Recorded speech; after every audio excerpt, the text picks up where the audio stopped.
Karibu na asante kwa kujiunga nasi leo hii, ikiwa ni siku ya Alhamis tarehe 12 mwezi wa 4 mwaka 2012. Tuko hapa Marriage Hall, na kama unafahamu jumuiya ya Tanzania wanaoishi Washington DC na Maryland na Virginia, Jumapili hii ya tarehe 15 mwezi wa 4 mwaka 2012 utakuwa na uchaguzi mkuu kwa kuchagua viongozi wa jumuiya yao, ikiwa ni mara ya kwanza tangu miaka kadhaa iliyopita. Na leo hii nimebahatika kupata nafasi ya kuungana na wale ambao wanachukua nafasi ya kuwa watendaji wakuu katika jumuiya hiyo, na kwa hakika nashukuru sana kwa kuweza kujiunga nami. Nashukuru sana mzee. Na kwa mujibu wa utaratibu ambao tumejipangia, ndugu yangu, utakuwa wa kwanza kujitambulisha, pengine uanze kwa kueleza wewe ni nani na historia yako japo kwa ufupi. Asante sana ndugu mtangazaji. Jina langu naitwa Amos Matali Cherehani. Ni Mtanzania, nimezaliwa Tanzania katika mkoa wa Mwanza, wilaya ya Kwimba. Na Amerika hapa nakaa Washington DC. Ni baba, nina mke na nina watoto wawili. Asante ndugu Cherehani. Na pia upande wa pili tunaye wetu hapa. Mimi kwa jina naitwa Bwana Jacob Kinyemi, na nimezaliwa Tanzania au ni Mtanzania, na mimi ni mwenyeji wa Tanga, Msambaa, na ni husband ambaye na mke anaitwa Nuru Ahmedi Osman. Kwa sasa hivi naishi Washington DC, 14th Street. Asante. Nashukuru kwa historia ambayo mmeweza kutupatia. Tuanze na Bwana Cherehani hapa. Katika swala la jumuiya, kwanza ni kipi hasa kilichokufanya uweze kujitumbukiza katika kinyang'anyiro hichi? Kuna mambo kama matatu hivi ambayo yamenifanya nikaamua kugombea, na wala sio kugombania, kugombea hii nafasi ya ukatibu. La kwanza, nafasi zimetangazwa kwamba ziko wazi kwa ajili ya Mtanzania yote aliye na qualification kuingia kugombea hizo nafasi. Kwa mimi ni Mtanzania, mimi nina qualification, mimi nina uzoefu.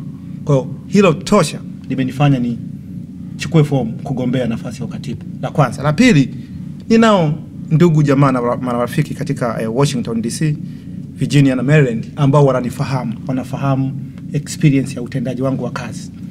Wameniomba, na ndio maana labda nimechelewa hata kuchukua fomu, kwamba jumuiya ya Tanzania inahitaji nguvu mpya, inahitaji direction mpya, na inahitaji kubadilika. Mimi ni mpambanaji na ambaye nimeweza kuleta mabadiliko katika sehemu mbalimbali nchini Tanzania, nilipokuwa Uingereza na hapa.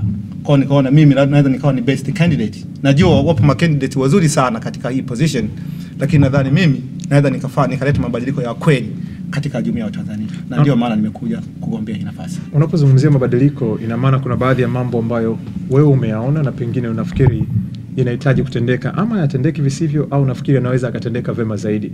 Ni kipi hasa katika kipindi hiki cha ambacho umekuwa hapa, hasa katika utawala uliopita, ambao unafikiri yametendeka na unaamini inahitaji kuboreshwa zaidi? Ni kweli, tangu nimekuja hapa mimi nimekuwa nikikaa bench nikiangalia kwa kina jumuiya zetu. Kwa zimepita kama jumuiya 4-5 hivi, mimi nikiwa naangalia. Kwa kutazama peke yake kumenifanya nikajifunza mengi, kwamba kuna matatizo ambayo yanatakiwa kuwa addressed ili tuweze kwenda mbele kama Watanzania. Ninavyoongea sasa hivi hatuna jumuiya. Tungekuwa ni watu ambao tumeungana pamoja, tungekuwa na jumuiya yetu. Hatuna.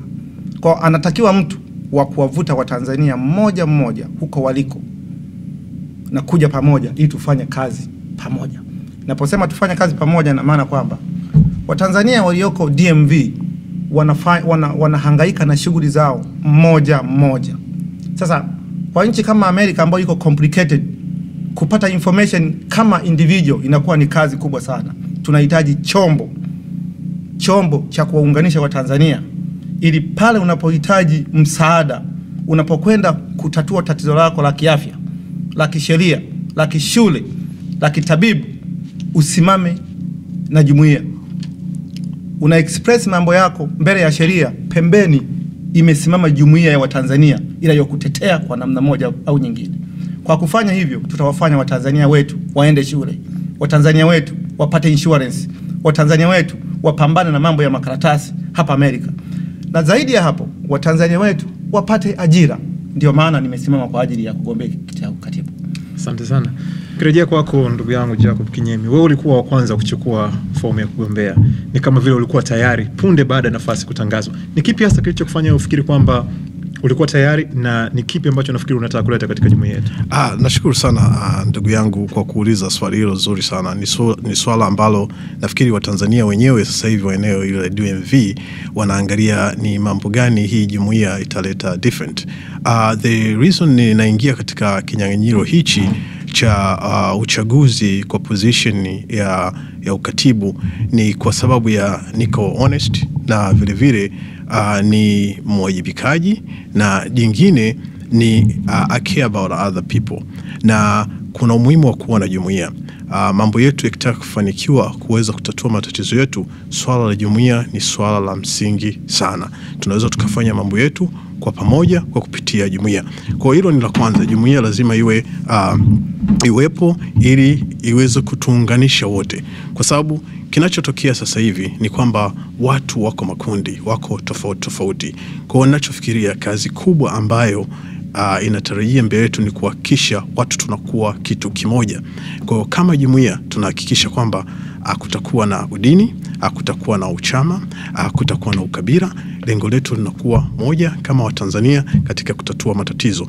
Na jingine vile vile ni maisha ya Mtanzania katika eneo la DV. Mimi nilikuja hapa 1997 na kulikuwa na nyakati nyingi tu za uchaguzi, sikuweza kugombea hata moja.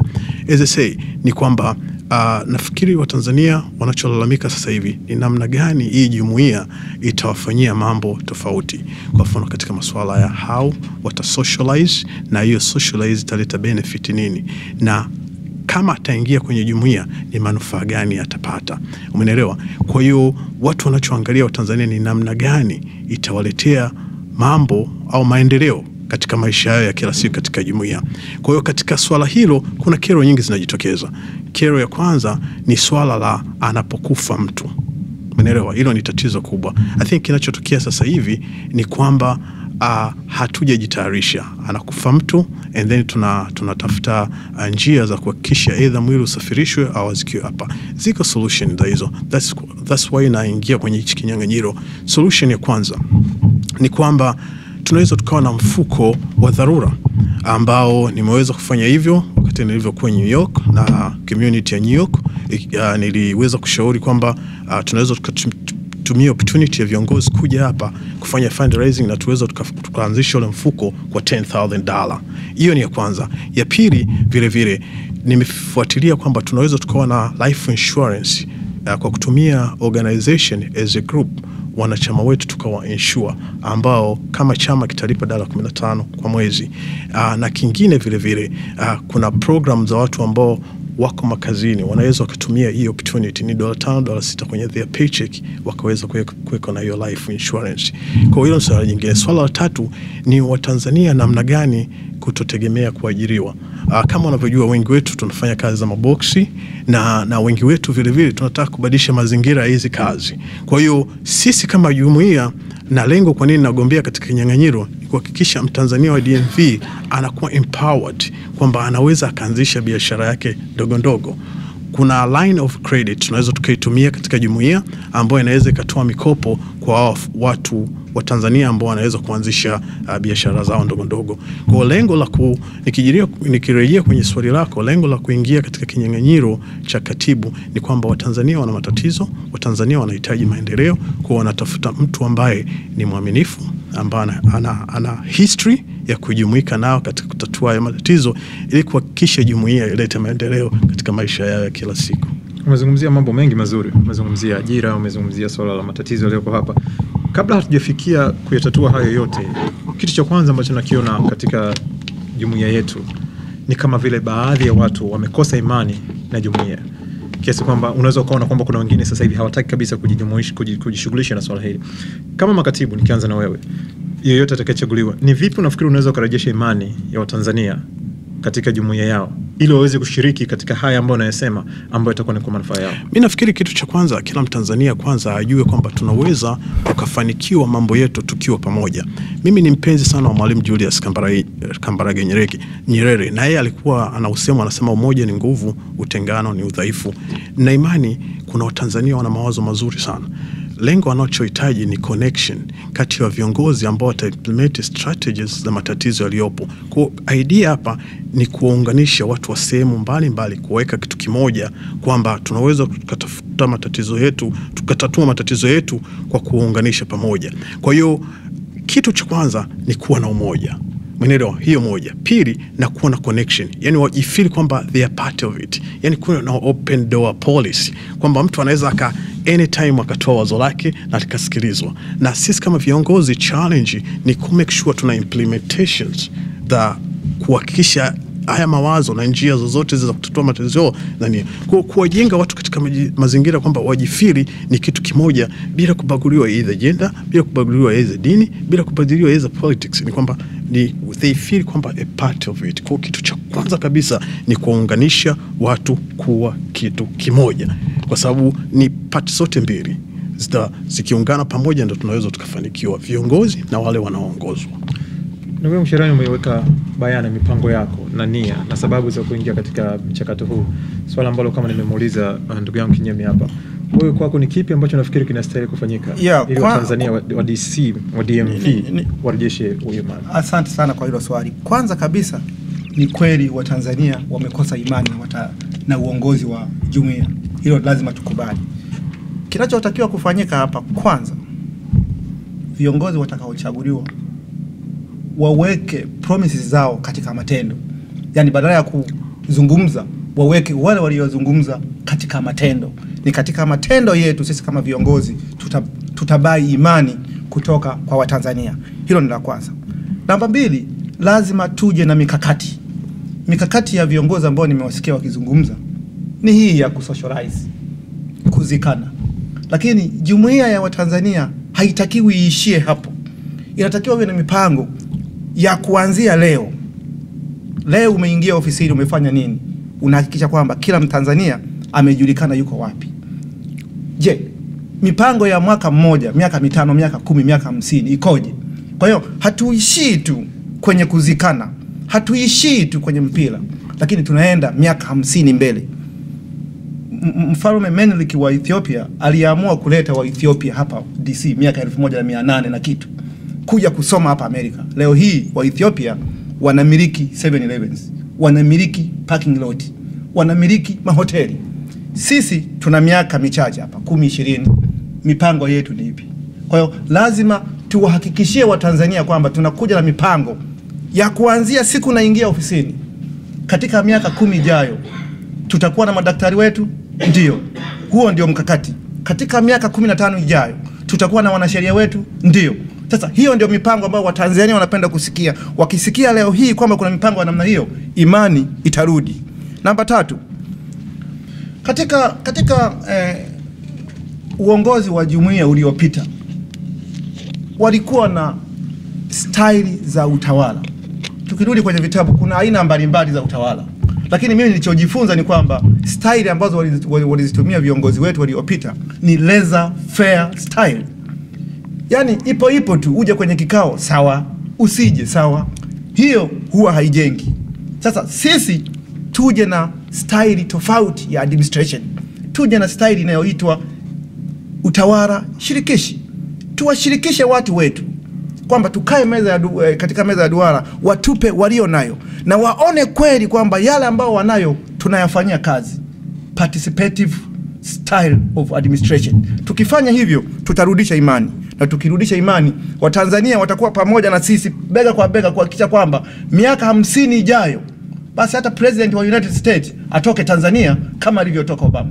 Sana. Umezungumzia mipango mitatu hiyo, umezungumzia hizo aina za utawala, na kama umezungumzia wamefanya laissez-faire, tunajua kuna democratic, kuna autocratic. Sasa mpango upi ambao unao kuchanganya hizi tatu? Kwa sababu tunajua ili maendeleo yawepo lazima uwe na mchanganyo wa democratic, autocratic na laissez-faire. Ukiwa jeshini ukaamua kutumia democratic type of style, hamtashinda vita.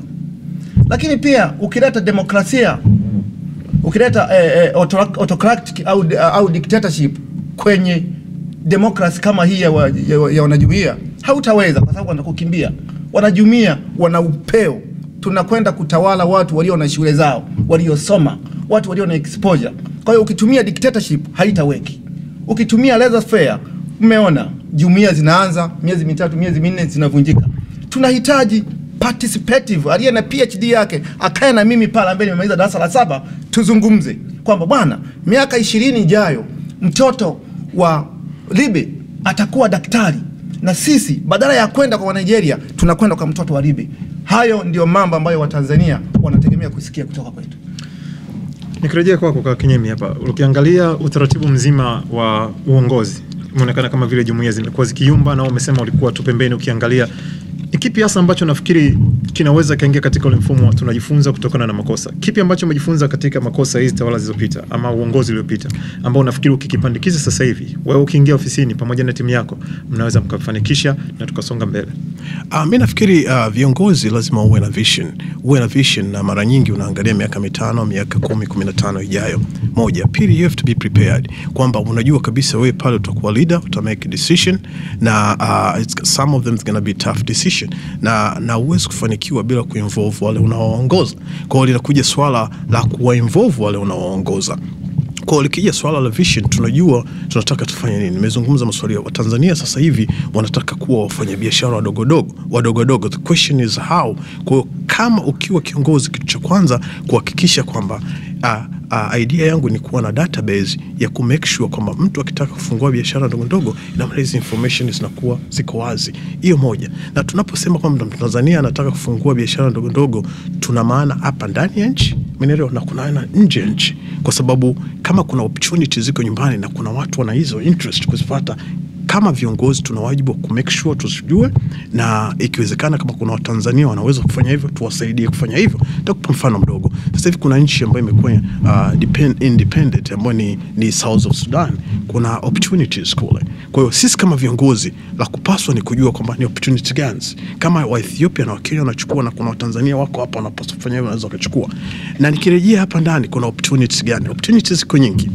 Moja inaweza kawa daycare, na ndio maana unakuta plani yangu mimi ni ku make sure kuempower wanawake katika masuala ya daycare, kwamba tunaweza tukawa na daycare zetu kama jumuiya, kina mama wakapata ajira na wakaongeza kipato chao, na in the same time sisi kama organization subsidize zile daycare, kwa sababu swala la daycare katika mji huu imekuwa kero.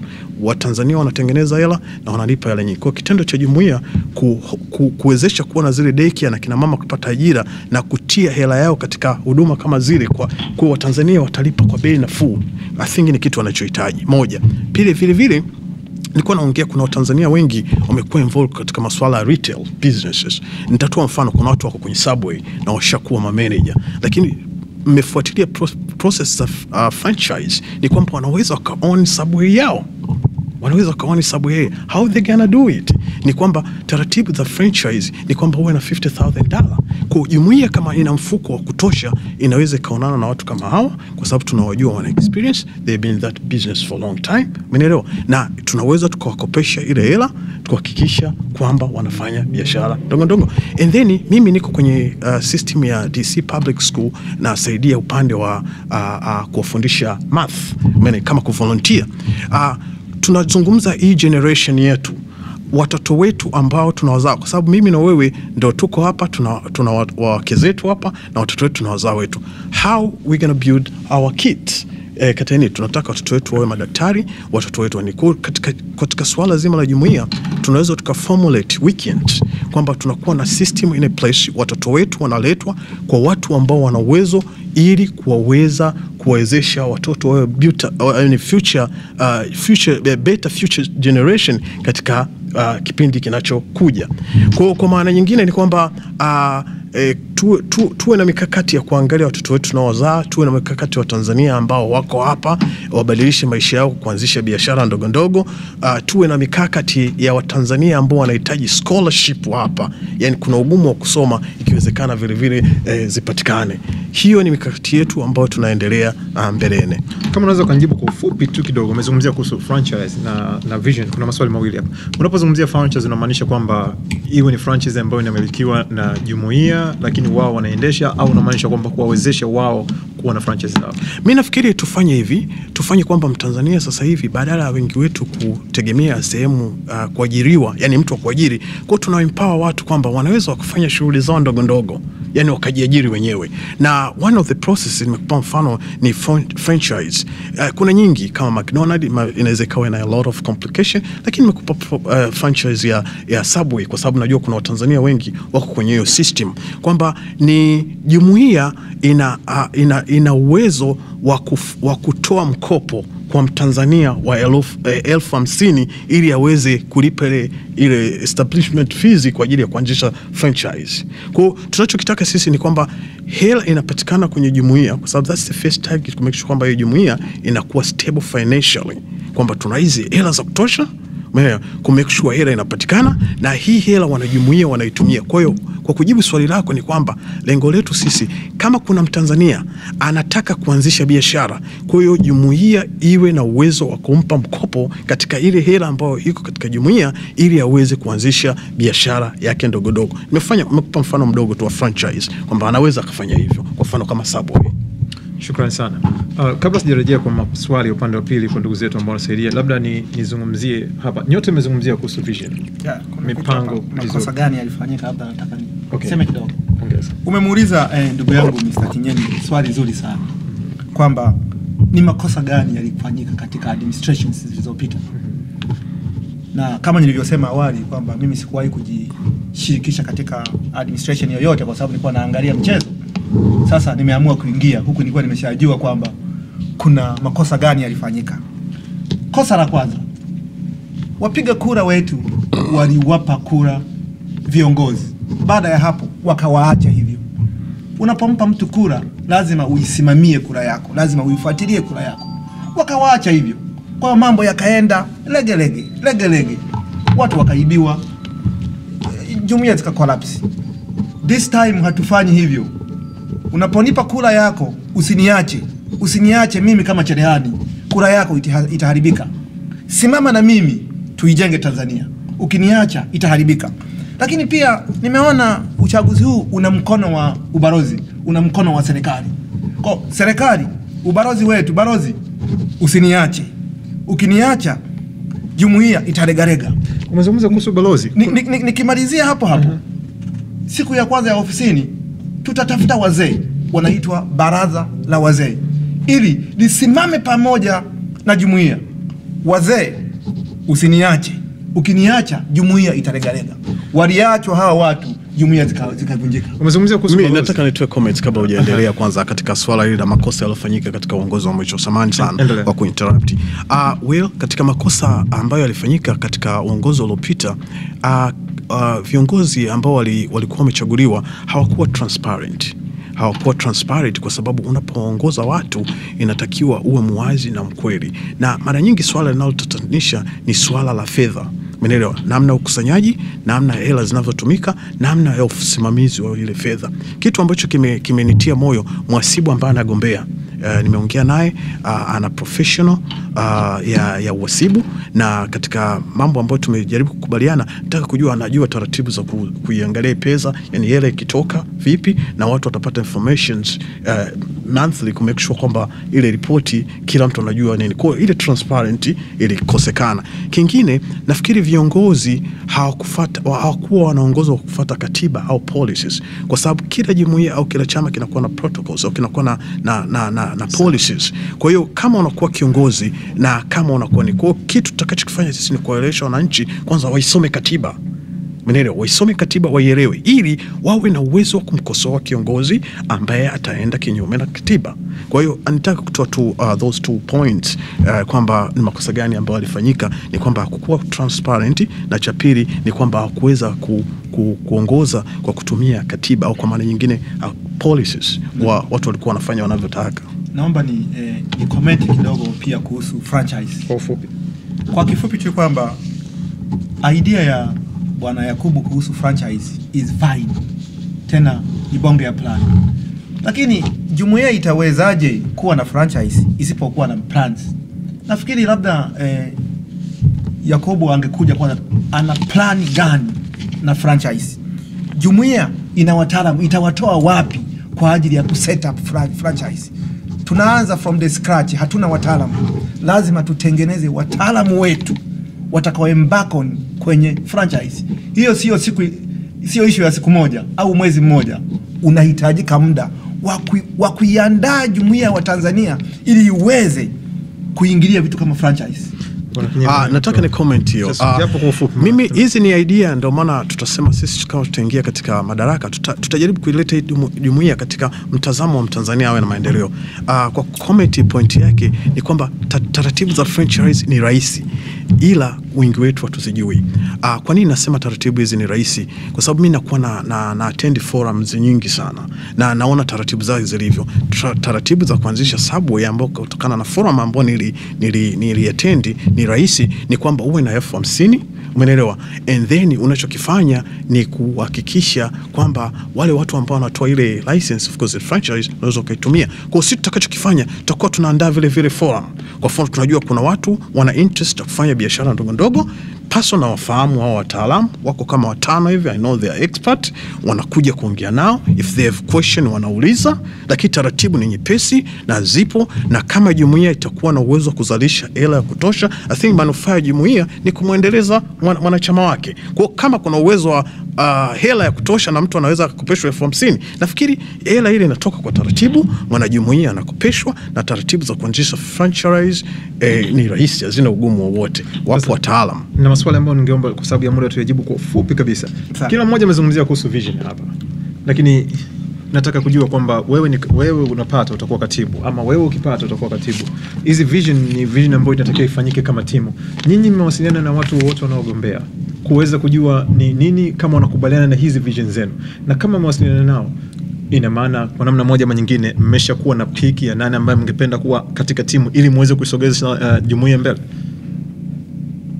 Nianze na wewe. Yeah, asante ndugu mtangazaji. Mimi fomu zangu zilikubaliwa jana. Kwa hiyo mtu wa kwanza kuwasiliana naye ni katibu mwenzangu. Kwa hiyo treasury wenye viti na waona kwenye vyombo vya habari. Lakini kama nilivyosema, lazima jumuiya yetu iwe na vision, iwe na maono kwamba tunategemea Watanzania watakuwaje baada ya mwaka mmoja ndani ya jumuiya. Je, ni kweli kwamba ndani ya miaka 5 Watanzania pasenti 80 ambao walikuwa hawana ajira leo, miaka 5 ijayo 90% ya Watanzania watakuwa na kazi? Je, 90% ya Watanzania watakuwa wanasoma? Je, 90% ya watoto wa Watanzania waliozaliwa hapa watakuwa wanaweza angalau kuzungumza Kiswahili, kwamba tumeshatengeneza day care zetu? Ndo hapo jumuiya inatakiwa kusimama na Watanzania. Kama nilivyosema, badala ya Watanzania kusimama kama walivyo, kama vifaranga wa kuku ambao hawana mama, wasimame na jumuiya katika mambo ya kisheria, ili siku moja wapate wanasheria wao. Ndizo vision hizo. Kwa hiyo ina maana mpaka sasa hivi hauna kile ambacho haujachagua katika ile timu inayogombea kusema hii ndio dream team yangu? Mpaka sasa hivi naendelea kuwastudy wagombea. Kwa upande wako Bwana Kinyemi, kuna mimi nafikiri yeah, definitely nafikiri kitu kiko wazi. Kiongozi mzuri ni yule ambaye kwanza ni mwadilifu na vile vile ni honest kwa watu wanaoongoza, na kingine ni mtu ambaye ana moyo wa kujitolea, kwa sababu kama unafahamu ndugu mwandishi, ni kwamba asilimia kubwa itakuwa ni kujitolea kwa watu ambao wako commitment, watu ambao tayari washakuwa involved katika issue za community. I think that's watu ambao tunawataka. Kwa maana kwa kuangalia watu ambao wanagombea, una idea ya watu ambao usiwataje lakini tayari wapo kwenye fikra kiasi? The question, let me be honest hapa. Sawa, mimi nitaanza na wagombea wawili wa nafasi za wenyekiti. Nani Idi nimefanya naye kazi, I know him, he's a good guy, he's my brother, and of course na Loveness nimefanya naye kazi. Kipindi hiki Loveness tumejumuika katika kufanya shughuli nyingi za communities. Kwa hiyo na wana wazazi ni shughuli za mambo ambayo yalitokea kiasi kwamba hatukuwa na jumuiya, lakini tumeweza tukawa pamoja kuhakikisha matatizo yanasonga mbele. Either anaweza kawa ya raha. Cha kwanza naye ni mwenyekiti Loveness, tumeshirikiana naye katika masuala ya nini. Kwa hiyo I think ni right person. Hiyo moja. Na nimekueleza kwamba nimeongea na mhasibu. Mimi fani yangu ni mhasibu, umeelewa? Na degree ya uhasibu na masters ya nini, na degree ya accounting, na of course na masters ya accounting na finance. Kwa hiyo yule jamani nimeongea naye katika kuhakikisha tu kwamba yuko qualified katika ile nafasi, kwa sababu ni nafasi moja nyeti kidogo. Pili, je, anajua taratibu za kuiangalia ile hela na taratibu za kutoa zile hela. Ni kijana ambaye anafaa. Kwa hiyo so far watu ambao wamejitokeza wanaonekana ni active, watu wanaonekana wako committed, na watu ambao wameshashiriki katika masuala ambayo ya kijumuiya. Shukrani sana. Japo kwa ufupi sana maana kidogo umekimbia.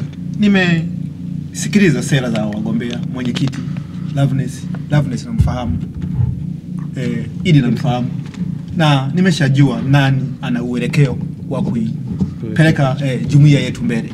Kwa hiyo hilo wala hanisumbui. Namfahamu treasury wetu, na ningependa labda hata na yeye angepata mpinzani.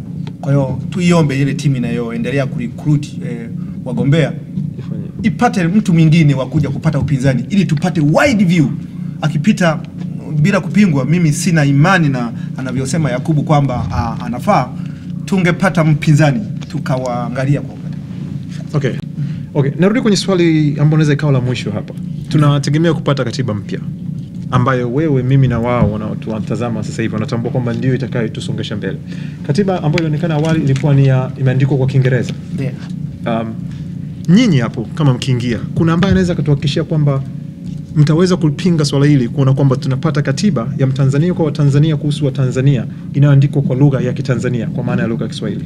Kwa ufupi sana, kwa sababu muda umekwisha. Nianze na wewe.